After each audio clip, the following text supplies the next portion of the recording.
परमात्मा की प्रेमी जीवात्माओं को सत साहेब राम राम।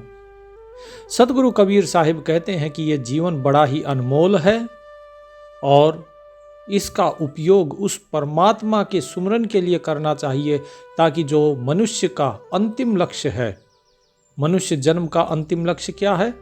स्वयं को जानना और उस परमात्मा को जानना। तो सतगुरु कबीर साहिब का शब्द है, सतगुरु चरण भजस मन मूरख, क्या जड़ जन्म गवावस रे। तो आज हम इसी पर चर्चा करेंगे कि सतगुरु कबीर साहिब इस शब्द के माध्यम से हमें क्या समझाना चाह रहे हैं। तो साहिब कहते हैं, सतगुरु चरण भजस मन मूरख, का जड़ जन्म गवावस रे। तो साहिब ने यहाँ पर कहा है कि सतगुरु देव के चरणों को भजो, यानी कि जो सतगुरु हैं उनके चरण कमल की वंदना करो, उनकी चरण शरण ग्रहण करो। मन मूरख, मूरख क्यों कहा? क्योंकि व्यक्ति जो है, जो हमारा मन है, वो इस संसार के पीछे भाग रहा है। ये अपना सही गलत नहीं जानता। इसको लगता है इस संसार में ही मैं नाम प्रतिष्ठा सब कुछ कमा लूं, मुझे प्रभुता मिल जाए तो उसी से मेरा भला होगा। लेकिन ऐसा नहीं है। जो परमात्मा की शरण में चलता है उसको नाम प्रतिष्ठा यह सब कुछ स्वयं ही मिल जाता है। सच्चे मन से एक बार उसकी तरफ चलने की जरूरत है। और साहिब कहते हैं, का जड़ जन्म गवावस रे। अब मनुष्य तो चेतन है, फिर यहां पर साहिब ने जड़ क्यों कहा? साहिब ने इसलिए कहा जड़, क्योंकि ये जो मन है हमारा, ये जड़ की पूजा में लगा हुआ है। और जो जड़ की पूजा में लगता है तो वो जड़ ही हो जाता है। यानी हमारी बुद्धि जो है वो जड़ हो गई है, जड़ के समान हो गई है। इसलिए कहा कि तू जड़ बनकर अपना जन्म गवा रहा है, तो जड़ मत बन, बल्कि सतगुरु की चरण शरण ग्रहण कर।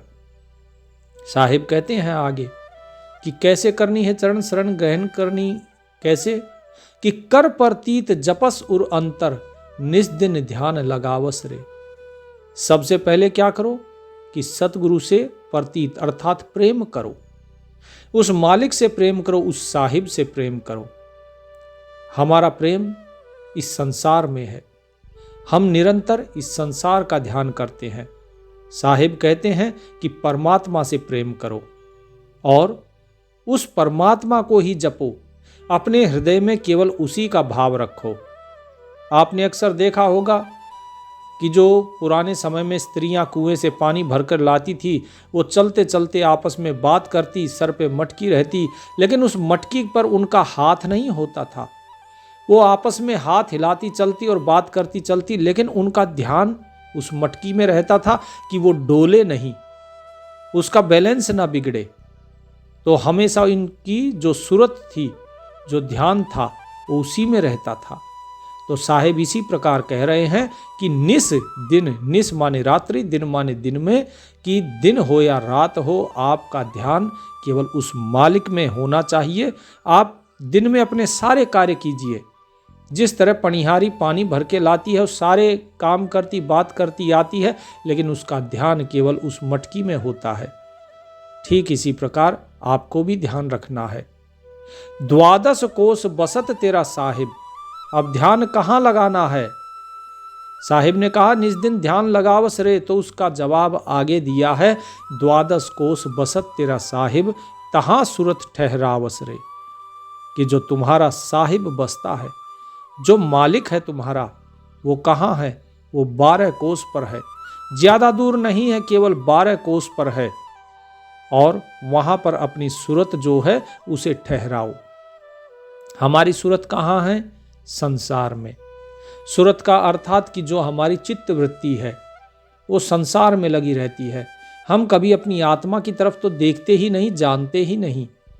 अगर आप कोशिश भी करना चाहो तो हमारी सूरत इतनी पक्के तरीके से इस संसार में लगी हुई है कि हमें उस आत्मा का आभास तक भी नहीं होता। तो साहिब कहते हैं कि भाई वहाँ अपनी इस सूरत को ठहराओ। और वो कहाँ है? बोले जगह तो हमें पता नहीं है। बोले ठीक है, आपको जगह भी बता देते हैं। तो वो जगह है आपकी केवल 12 कोस पर। त्रिकुटी नदियां अगम पंथ जहां, बिना मेह झर लावस रे, दामनी दमकत इमृत बरसत अजब रंग दर्शावत रे। साहिब कहते हैं कि भाई वहां पर पहुंचने के लिए आपको चलना नहीं है, क्योंकि वो जो रास्ता है वो अगम है, वहां पर पैरों से नहीं जाया जाता। वहां पे आपकी जो आत्मा है, आपकी जो सूरत है, वो रास्ता तय करेगी बिना पैरों के, क्योंकि वो पंथ अगम है। तो कैसे जाया जाएगा?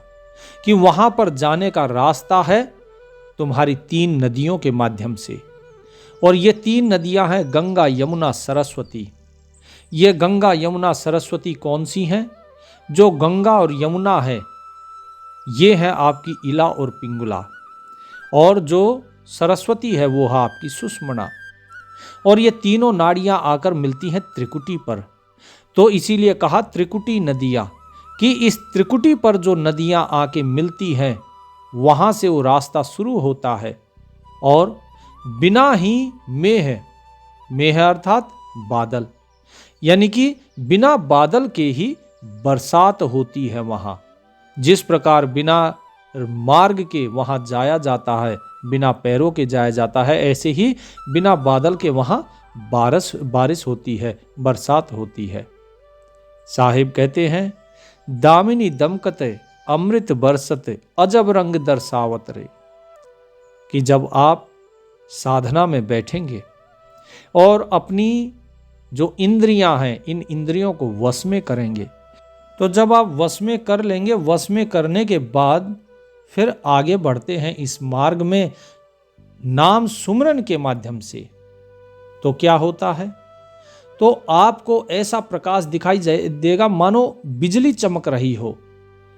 वहां पर कोई बादल नहीं है लेकिन फिर भी बिजली चमकती है। इस प्रकार की आपको झिलमिलाहट रोशनी दिखाई देगी, कभी दिखाई देगी फिर नहीं दिखाई देगी। और ऊपर से एक अमृत धारा बहती है, एक अमृत रस बहना शुरू हो जाएगा। इस प्रकार आपको लगेगा मानो बारिश हो रही हो। और वो अमृत रस एक बार जब आप पीना शुरू कर देते हो फिर आपको भूख प्यास कुछ नहीं लगती। इसीलिए आपने देखा होगा पहले के जो योगी ऋषि मुनि होते थे वो वर्षों तक साधना में बैठे रहते थे। क्यों? क्योंकि उन्हें ना भूख लगती थी ना प्यास लगती थी, इसी कारण, इसी अमृत रस के कारण। और आपको फिर अलग अलग रंग दिखाई देने शुरू हो जाते हैं, प्रकाश दिखाई देना शुरू होता है। तो क्या कहते हैं कि इंगला पिंगला सुखमन से घस, नव मंदिर उठ धावस रे, कि जो इंगला पिंगला और सुषुम्ना जो ये नाड़ी बताई गई हैं, इन नाड़ियों के माध्यम से जब इन नाड़ियों को आप सक्रिय करते हैं तो इनके माध्यम से नव मंदिर उठ धावस रे। नव अर्थात आकाश, यानी गगन मंडल की तरफ, ऊपर की तरफ हमारी जो सूरत है ये ऊपर की तरफ चलती है। और जब ये ऊपर की तरफ चलती है तो ये धीरे धीरे उस स्थान तक जाने की जो इसे रास्ता होता है वो रास्ता मिल जाता है, जो त्रिकुटी के माध्यम से होके निकलता है। साहिब कहते हैं लागी रहे सूरत की डोरी, सुन्न में शहर बसावस रे, कि भाई आपको अगर इंगला पिंगला और सुषुम्ना अगर इनको एक साथ करके ऊपर की तरफ चलना है तो उसके लिए क्या करना होगा? जो आपकी सूरत है इस सूरत की डोरी को पकड़ के रखो। सूरत को, जैसे कि आपको मैं बार बार बता चुका हूँ, सूरत क्या होती है कि आपकी जो वृत्ति किसी चीज़ के अंदर लगी रहती है। जैसे आप कोई कल्पना में डूबे हुए हैं, आपके आसपास कौन आया कौन नहीं आपको पता ही नहीं।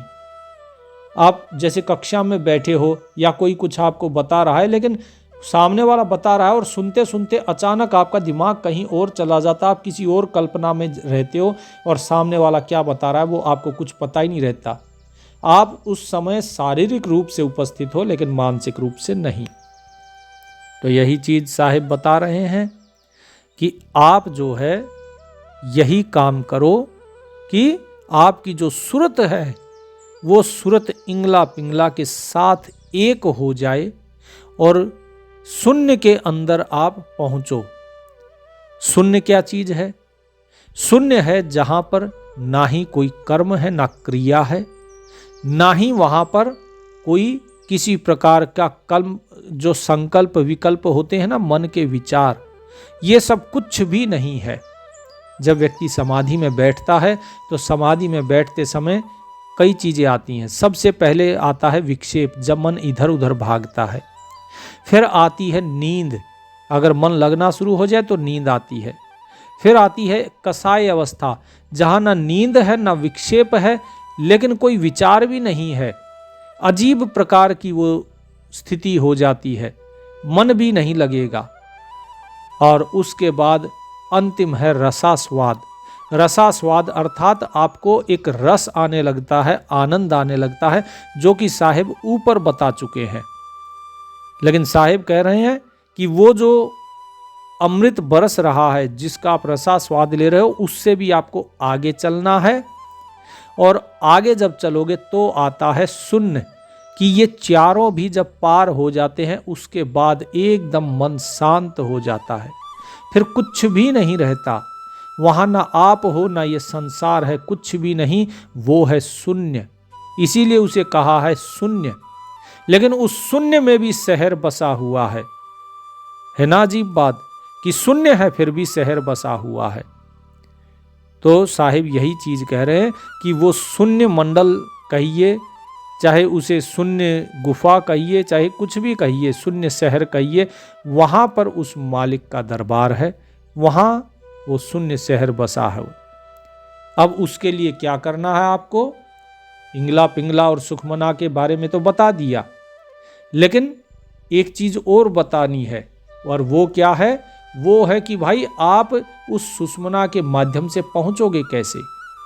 सुषमना के माध्यम से आप पहुंचते हो अपने बंकनाल के माध्यम से। इसके बारे में कल जो हमारी मेंबरशिप में जो लोग जुड़े हुए हैं गहराई से, उनको ये चीज़ें कल बताई गई थी। तो जो लोग हमारे साथ भक्ति मार्ग में और भी अधिक गहराई से हमारे साथ जुड़ना चाहते हैं, तो वो हमारे मेंबरशिप को ज्वाइन कर सकते हैं, जहाँ पर हम उनको अलग से कुछ जो गूढ़ चीज़ें हैं सत्संग की वो बताई जाती हैं। जिन्होंने नामदान लिया हुआ है वो तो अवश्य जुड़े। तो क्या कहा साहिब ने कि बंकनाल उर चक्र शोध के मूल चक्र फहरावस रे, कि जो आपका जो बंकनाल है, बंकनाल कही जाती है आपकी रीढ़ की हड्डी, उस रीढ़ की हड्डी के अंदर, हृदय के अंदर एक चक्र है जिसे हम कहते हैं अनाहत चक्र। बोले इस अनाहत चक्र का शोधन करना है, लेकिन इसको शोधन कहाँ से किया जाएगा? मूल चक्र फहरावस रे, वो जो मूल चक्र है आपका, जहाँ पर गणेश जी का निवास है, उस मूल चक्र से आपको शुरुआत करनी है।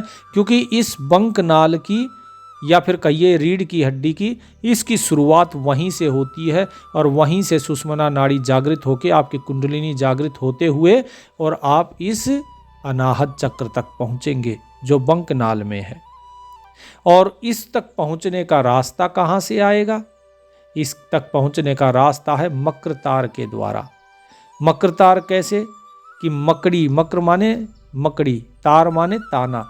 जिस प्रकार मकड़ी अपने जो ताना होता है उसी में विचरती है, उसी में रहती है और फिर उसी पर चढ़ती है ऊपर, कितनी तेजी से चढ़ती है, नीचे आना हो तो कितनी तेजी से आती है। इसी प्रकार ये जो हमारी सूरत है, ये सूरत भी इस सुषमना रूपी जो मक्रतार है इसके माध्यम से ऊपर उठती है, नीचे से ऊपर की तरफ उठती है और फिर तहाँ पतंग उड़ावस रे, और वहाँ पर फिर पतंग उड़ाओ। ये पतंग क्या है?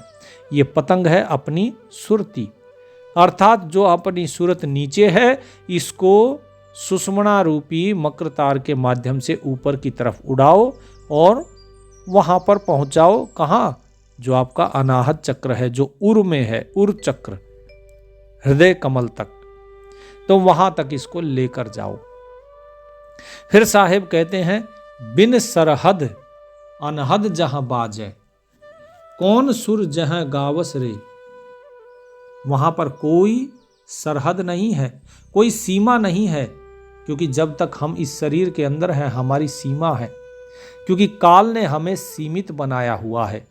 काल का अर्थ क्या है? काल वही तो है जो एक सीमा के अंदर है, समय के अंदर बंधा हुआ है।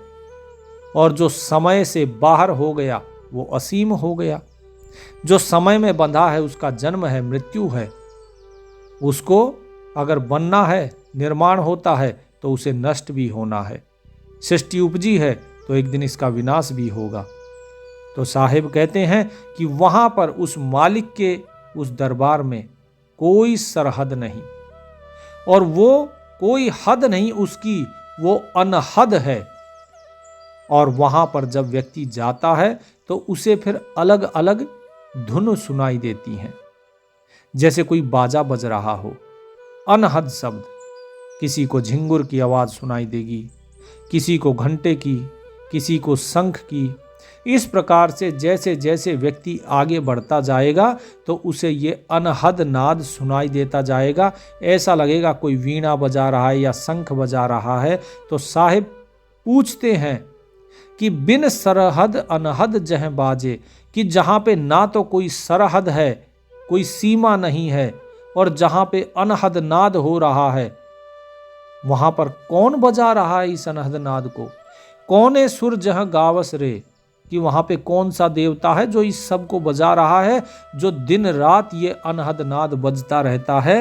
ये अनहद नाद कैसे हो रहा है? वो एक पल के लिए भी ठहरता नहीं। कौन ऐसा देवता है जो वहाँ गा रहा है? तो वहाँ तो कोई देवता भी नहीं है, क्योंकि वो तो शून्य है एकदम, वहाँ और कुछ है ही नहीं। फिर ये क्या है? कहाँ से आई ये आवाज़? तो साहिब कहते हैं, कहें कबीर सतगुरु पूरे से, जो परिचय सो पावस रे, कि इसका भेद केवल वही बता सकता है जिसको पूरा सतगुरु मिल गया हो। जिसको सतगुरु मिला है संसारी, वो संसार का भेद बताएगा। जिस प्रकार एक चोर जो होता है वो आपको सारे चोरी के गुण सिखा देता है, लेकिन एक साधु के पास बैठोगे तो वो चोरी के गुण थोड़ी सिखाएगा, उसके लिए आपको चोर के पास जाना होगा। ठीक इसी प्रकार यदि उस परमात्मा के इस मार्ग पे चलना है तो जो उस मार्ग पे पहले से चल रहा है उस सतगुरु के पास आप जाओ। जो वहां से आया है तो वो सब कुछ देखता हुआ आया है, उसके पास आप जाओ, तो वो आपको इन सारी चीजों का भेद बताएंगे। और इतना ही नहीं, वो आपको परिचय कराएंगे एक एक चीज से, कि देखो तुम यहां पहुंचे हो, ये तुम्हारा भेद है, ये रास्ता है, इस प्रकार की निशानी है, आगे बढ़ोगे तो ये चीजें आपको दिखाई देंगी। तो वो सारी चीजों का भेद आपको लेकर चलते हैं साथ में, और साथ में चलते चलते आपको वो भेद भी देते जाते हैं। तो जिसका परिचय केवल सच्चे सतगुरु से हुआ है, कबीर साहिब कहते हैं केवल वही उस स्थान को प्राप्त कर सकता है। नहीं तो सूरत हमारी नीचे संसार में पड़ी हुई है, एकदम नीचे पड़ी हुई है, मूल चक्र से भी नीचे। और जब तक ये सूरत उठेगी नहीं तब तक हम सोचते हैं कि मंदिर में जाके घंटा बजा लिया, नहीं, उससे कुछ नहीं होगी। मजार पे जाके चादर चढ़ा दी, कुछ नहीं होगा उससे। मंदिर, मस्जिद, गुरुद्वारे कहीं भी चले जाओ, क्या है? ये सब इंसान के बनाए हुए हैं। प्राप्त अगर परमात्मा को करना है तो परमात्मा के रास्ते पे चलना होगा, परमात्मा के बनाए मंदिर में ही पुकार करनी होगी, अर्ज और विनती करनी होगी। और मंदिर कौन सा है? जो मन के अंदर है वो मंदिर, बाहर का नहीं। लेकिन संसार जो है, संसार तो केवल बाहर के ही मंदिरों को जानता है। और संसार इन मंदिरों में क्यों जाता है? इनको इतना समझाने के बाद भी मंदिर में जाते हैं। क्यों? बोले हमारे बाप दादा कभी से जाते रहे हैं तो हम भी जाते हैं। ऐसा तो नहीं है ना कोई व्यक्ति अगर गलती करता आ रहा है तो हम उसे सुधारे नहीं। आपके बाप दादा जो थे वो क्या करते थे? वो तो साइकिल पे चलते थे, और उससे पहले साइकिल भी नहीं थी। तो आप मोटरसाइकिल और गाड़ी में क्यों चलते हैं? आपको अभी भी साइकिल पर ही चलना चाहिए। लेकिन हमने उस चीज़ को सुधार लिया, क्योंकि जो हमारे मन को लगी कि नहीं ये अच्छा है वो तो हम बदल लेते हैं, और जो सही चीज़ है उसको हम नहीं बदलते। क्योंकि सत्संग में बैठना और साधना करने में मेहनत लगती है, और व्यक्ति मेहनत नहीं करना चाहता, व्यक्ति इस मन को खुश करना चाहता है। आजकल हर एक के हाथ में आप देखते हैं मोबाइल है, वो मोबाइल कहाँ से आया? वो मोबाइल किसने बनाया? वो मोबाइल बनाया है इस काल ने। इस काल ने इस मन को फंसाने का तरीका बनाया, टीवी बनाया, नाना प्रकार की चीजें बनाई। जो भी चीजें आपकी इंद्रियों को अपनी तरफ आकर्षित करती हैं, ये सब कुछ काल का और माया का खेल है। ये सारा माया का खेल इसीलिए रचा है ताकि आपकी इंद्रियां सही मार्ग पे ना जाके और गलत मार्ग का चुनाव करें, ये उन चीजों में फंसी रहे। आपको जब तक ये चीज समझ में नहीं आएगी कि ये केवल एक काल का जाल है और कुछ नहीं। आप देखिए, जब कोई व्यक्ति मोबाइल में घुस जाता है तो वो अपने परिवार वालों से कट जाता है। वो अपने परिवार के साथ उतना समय व्यतीत नहीं करता है जो उसे करना चाहिए या जो वो पहले कर रहा था। पहले के बच्चों में देखिए एक अपनापन होता था। आजकल के बच्चों को लोग मोबाइल पकड़ा देते हैं तो उन्हें मोबाइल की ही लत लग जाती है, फिर वो माँ बाप के पास नहीं आते, उनको मोबाइल ही चाहिए। खाते समय मोबाइल, हर चीज़ में मोबाइल। तो ये सारी चीज़ें इसलिए बनाई ताकि हमारी जो इंद्रियां हैं ये सब की सब माया की गुलाम रहें और हम आगे ना बढ़ पाए। तो कबीर साहिब क्या कहते हैं कि जो सूरत है हमारी, जिसे ऊपर जाना है, जो कि सतगुरु से मिलने पर ही जा सकती है, वो कहाँ पड़ी हुई है? तो सूरत क्या कहती है? मैं तो आन पड़ी चोरन के नगर, सत्संग बिना जियरा तरसे। कि हे साहिब, मैं कैसे ऊपर उठूं? मैं इन चोरों के नगर में आकर पड़ी हुई हूं। मुझे सत्संग नहीं मिल रहा है यहाँ पे। क्यों नहीं मिल रहा है? क्योंकि ये जो चोर हैं, चोर कौन से हैं? चोर है हमारी इंद्रियां। जो ये भोग हैं, जो विषय हैं, ये विषय चोर हैं जो आपकी इंद्रियों को हर लेते हैं।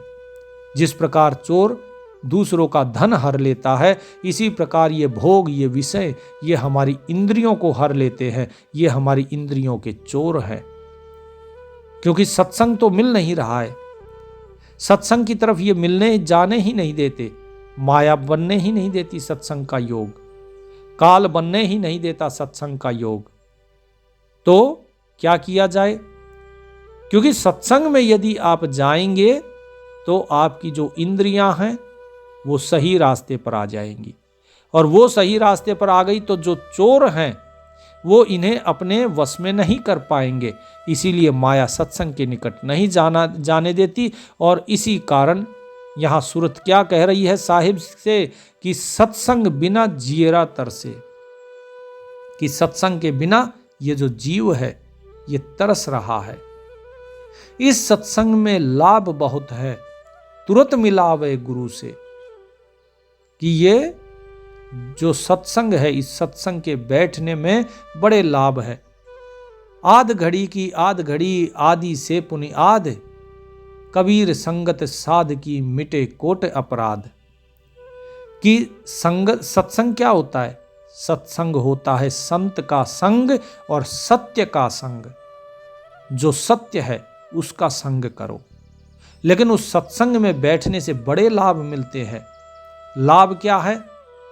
तो बिन सत्संग विवेक न होई, राम कृपा बिन सुलभ न सोई। कि प्रभु की जब कृपा हो जाती है तब सत्संग सुलभ होता है। लेकिन इस सत्संग में अगर नहीं बैठोगे तो हानि ही हानि है। और जैसे ही सत्संग में बैठोगे तो विवेक जागृत होगा, और विवेक जागृत होगा तो वो इंद्रियों को इन चोरों के हाथ में पड़ने से बचा लेगा। और ये विवेक इन इंद्रियों को लगाएगा गुरु से मिलने के रास्ते पर, कि वो जतन करो जिससे गुरु की प्राप्ति हो, सतगुरु की प्राप्ति हो। लेकिन जो मूर्ख लोग हैं वो इस चीज को नहीं समझते, वो इस बात का जो सार है वो नहीं समझते। कबीर साहिब कहते हैं कि मूर्ख जन कोई सार न जाने, सत्संग में अमृत बरसे। कि जो मूर्ख व्यक्ति है वो इसका भेद नहीं जानते कि जो सत्संग है उसमें अमृत की वर्षा होती है। बहुत से लोग हैं जिनको अगर सत्संग का नाम भी ले दिया जाए तो उनको चिढ़ उठती है कि नहीं, सत्संग में नहीं जाएंगे, कुछ कर लो सत्संग में नहीं जाएंगे। क्यों नहीं? क्योंकि उनके अंदर काल बैठा हुआ है, वो उनको जाने ही नहीं देगा। वो उन्हें फंसा के रखे हुआ है ताकि व्यक्ति जो है सत्संग में ना जाए।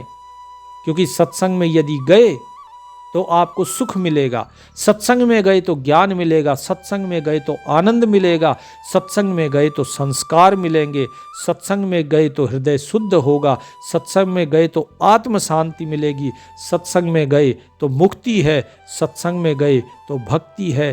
जो कुछ मिलता है सत्संग से ही मिलता है, बिना सत्संग के कुछ भी नहीं है इस संसार में। जो भी कुछ आप चाहते हैं, अपने परिवार से जो भी अच्छा चाहते हैं, वो सब कुछ अच्छा केवल और केवल सत्संग में ही मिलता है। इसीलिए साहिब ने कहा कि मूर्ख जन कोई सार न जाने, सत्संग में अमृत बरसे। ये ज्ञान रूपी अमृत बरसता है सत्संग में, क्योंकि मन भटक रहा है इधर उधर, मन इतना चंचल हो चुका है। लेकिन जब सत्संग में आओगे तो मन शांत हो जाएगा। और जब एक व्यक्ति शांत होता है, अब मान लीजिए कोई व्यक्ति क्रोध में है, गुस्से में है, तो आप उसे अगर कुछ समझाना चाहें, क्या वो समझेगा? वो बिल्कुल नहीं समझेगा। लेकिन वही व्यक्ति जब शांत होता है, तब उसे प्यार से आप बैठ के बताते हैं तो उसकी बात समझ में आती है। तो शांत मन कहाँ होगा? सत्संग में। अब सत्संग में जाएंगे नहीं तो कहाँ से? इसीलिए व्यक्ति जो है केवल और केवल दुखी रहते हैं इस कलयुग में। हर एक को तनाव है, हर एक को दुख है, हर एक को कहते हैं ना फ्रस्ट्रेशन, कोई डिप्रेशन में गया हुआ है और इसी कारण बीमारियों का शिकार हो रहे हैं। तो ये अमृत जो है ये सत्संग में ही मिलेगा। साहिब कहते हैं, शब्द सा हीरा पटक हाथ से, मुट्ठी भरी कंकर से, कहत कबीर सुनो भाई साधो, सूरत करो वही घर से। कि ये तुम्हारी जो सूरत है ये बैठकर रो रही है, क्योंकि आपने वो शब्द जो था, जो परमात्मा का जो शब्द था, जो बालक पैदा होते ही लगातार सुनता रहता है। आपने देखा होगा बालक पैदा होता है, पैदा होते ही पहले वो रोता है। वो रोता है क्योंकि उसकी सूरत जो लगी थी मालिक में वो एकदम से टूट जाती है। जो शब्द अभी तक वो सुन रहा था वो अचानक सुनाई नहीं देता, क्योंकि इतने महीने वो कोख में रहा है, उसने केवल वही शब्द ही तो सुना है और तो उसने कुछ सुना ही नहीं। और वही चीज उसको सुनने को नहीं मिल रही जो कि उसको परमात्मा से जोड़े रहती है, जो उसे अपने आत्म स्वरूप का भान कराती है। अब उस शब्द को इस संसार में आकर हमने त्याग दिया और हमने क्या भर लिए? हमने भर लिए मुट्ठी में कंकर। उस हीरे को छोड़ दिया जो हमें इस संसार से मुक्त कर सकता था, और इस संसार के कंकर पत्थर भर लिए कि ये धन है, ये सोना है, ये गहना है, ये जेवर है। ठीक है, इस संसार में जीने के लिए धन की भी आवश्यकता है, लेकिन हमने धन को ही सब कुछ मान लिया। हमारी भाग दौड़ शुरू होती है सुबह सुबह धन के लिए, और अंत में सोते सोते भी उस धन की ही चिंता रहती है। धन नहीं है तो उसको कमाने के लिए कष्ट करते हैं, धन मिल गया तो उसे बचाने के लिए कष्ट करते हैं, और धन चला गया तो उसी धन के विरह में लोग प्राण भी त्याग देते हैं। ये है वो मुट्ठी जो कंकर हैं, जिन्हें साहिब ने कहा कि ये कंकर हैं, ये तुम्हारे साथ नहीं जाएंगे, ये यहीं रहेंगे। फिर तुम्हारे इस बचाए हुए संग्रह किए हुए धन का क्या लाभ है? इसे कोई खा रहा है या बर्बाद कर रहा है, तुम तो देखने नहीं आओगे। तो साहिब कहते हैं कि भाई सुनो, हे साधु जन सुनो, अपनी जो सूरत है इस सूरत को उसी घर में लगाओ, उसी शून्य में लगाओ, उसी परमात्मा में लगाओ जिस घर से आप आए हो। ये संसार जिसे आप अपना घर समझ रहे हो, ये वास्तव में आपका घर नहीं है। इस घर में केवल ईंट पत्थर है। ये घर बनता है और बिगड़ जाता है, लेकिन वो घर कभी ना बना था और ना कभी बिगड़ेगा, क्योंकि वो आदि है, वो शाश्वत है। इसीलिए केवल उसका ध्यान धरो, और उस घर का जो मालिक है वो परमात्मा, वही तुम्हारा वास्तव में सच्चा पिता है। यहाँ पर जो तुम्हें दिखाई दे रहा है ये तो केवल देह के पिता है, और ये देह नष्ट हो जाएगी। तुम स्वयं को अगर देह समझते हो, ये तुम्हारा बहुत बड़ा भ्रम है।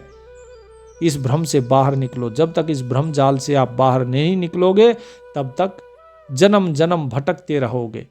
जब तक तुम स्वयं को मैं माने हुए हो, तब तक भटकते रहोगे।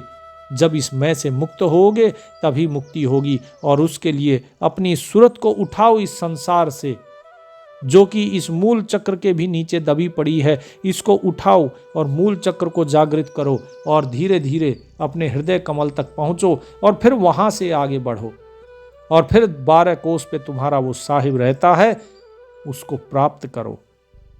तो कबीर साहिब ने जो ये बात बताई है, जो शब्द ये बताए हैं, इनके ऊपर आप लोग भी चिंतन कीजिए, मनन कीजिए। सत्संगी वो नहीं जो केवल सत्संग सुन ले, सत्संगी सच्चा वो है जो उस पर मनन करे, चिंतन करे और फिर उसका अभ्यास भी करे। तो उम्मीद करते हैं कि आप भी अभ्यास करेंगे। यदि आप लोग भी और ज़्यादा गहराई से जुड़ना चाहते, कुछ आपके प्रश्न उत्तर हैं, तो हम प्रति रविवार को सत्संग करते हैं जिसमें आपके प्रश्न उत्तर दिए जाते हैं सभी प्रश्नों के। तो आप हमारे मेंबरशिप प्रोग्राम से जुड़ सकते हैं, लेकिन वही लोग जुड़े जो वास्तव में गहराई से जुड़ना चाहते हैं।